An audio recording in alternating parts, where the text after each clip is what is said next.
एक ऐसी अनजानी भूल जिसने आगे चलकर पूरी रामायण की नींव रख दी। ये कहानी है श्रवण कुमार और राजा दशरथ की, जिसके कारण भगवान राम को वनवास जाना पड़ा और महाकाव्य रामायण की शुरुआत हुई। बहुत समय पहले की बात है। एक युवा लड़का था जिसका नाम श्रवण कुमार था। वो बहुत ही संस्कारी और आज्ञाकारी था।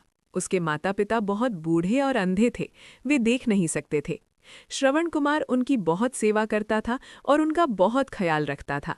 एक दिन उसके माता पिता की इच्छा हुई कि वे सभी पवित्र तीर्थों की यात्रा करें और भगवान के दर्शन करें। वे जानते थे कि वे अंधे और बूढ़े हैं, इसलिए वे यात्रा नहीं कर सकते थे। लेकिन श्रवण कुमार ने उनकी ये इच्छा पूरी करने की ठानी। चूंकि उनके पास कोई वाहन नहीं था, इसलिए श्रवण कुमार ने एक कावड़ बनाने का फैसला किया। उसने लकड़ी के 2 बड़े ढांचे बनाए और उन्हें एक मजबूत लाठी से जोड़ दिया। उसने एक ढांचे में अपने पिता को और दूसरे में अपनी माता को बिठाया। फिर श्रवण कुमार ने कावड़ को अपने कंधे पर उठाया और यात्रा शुरू की। वो बहुत दूर तक पैदल चला, जंगल पार किए, नदियां पार की। उसके कंधे दुखने लगे थे, लेकिन उसने कभी शिकायत नहीं की। वो हमेशा अपने माता पिता के आराम का ध्यान रखता था। यात्रा के दौरान एक दिन वे एक घने जंगल में पहुंच गए। दोपहर का समय था और गर्मी बहुत थी। माता पिता थक गए थे और उन्हें प्यास लग रही थी। श्रवण कुमार ने अपने माता पिता को आराम करने के लिए कहा और पानी की तलाश में पास की सरयू नदी की ओर चल पड़ा। उसने एक मिट्टी का घड़ा लिया और नदी के पास पहुंचकर पानी भरने लगा। उसी समय अयोध्या के राजा दशरथ जंगल में शिकार कर रहे थे।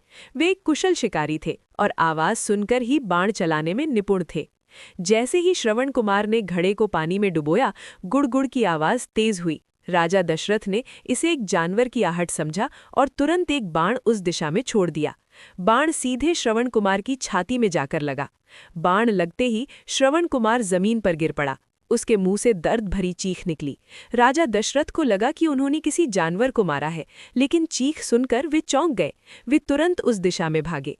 जब दशरथ श्रवण कुमार के पास पहुंचे तो उन्होंने देखा कि उन्होंने एक युवा साधारण लड़के को बाण मारा है। श्रवण कुमार ने अपनी अंतिम सांस लेते हुए दशरथ से कहा, हे राजन, मेरे माता पिता अंधे और प्यासे हैं। वे पास ही एक पेड़ के नीचे मेरा इंतजार कर रहे हैं। कृपया उन्हें पानी पिला दें। श्रवण कुमार ने प्राण त्याग दिए। दशरथ बहुत दुखी और पश्चातापी थे। उन्होंने श्रवण कुमार का घड़ा पानी से भरा और भारी मन से उन बूढ़े माता पिता की ओर चल दिए।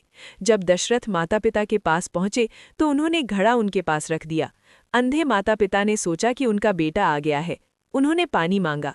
दशरथ को उन्हें सच बताना पड़ा। वे रोते हुए बोले, मैं अयोध्या का राजा दशरथ हूँ। मुझसे एक बहुत बड़ी भूल हो गई है। मैंने आपके बेटे को अनजाने में मार दिया है। ये सुनकर माता पिता पर दुखों का पहाड़ टूट पड़ा। वे जोर जोर से विलाप विरने लगे। उन्होंने पानी पीने से मना कर दिया और कहा कि वे अब जीना नहीं चाहते। दुख और शोक के कारण उन्होंने राजा दशरथ को श्राप दिया और अपने प्राण त्याग दिए। ये कहानी हमें सिखाती है कि माता पिता की सेवा सबसे बड़ी पूजा है। श्रवण कुमार की कहानी हमें अपने माता पिता के प्रति कर्तव्यपरायण और सेवाभावी बनने की प्रेरणा देती है। हमें हमेशा अपने माता पिता का आदर करना चाहिए और उनकी इच्छाओं को पूरा करने का प्रयास करना चाहिए, चाहे परिस्थितियां कितनी भी कठिन क्यों ना हों।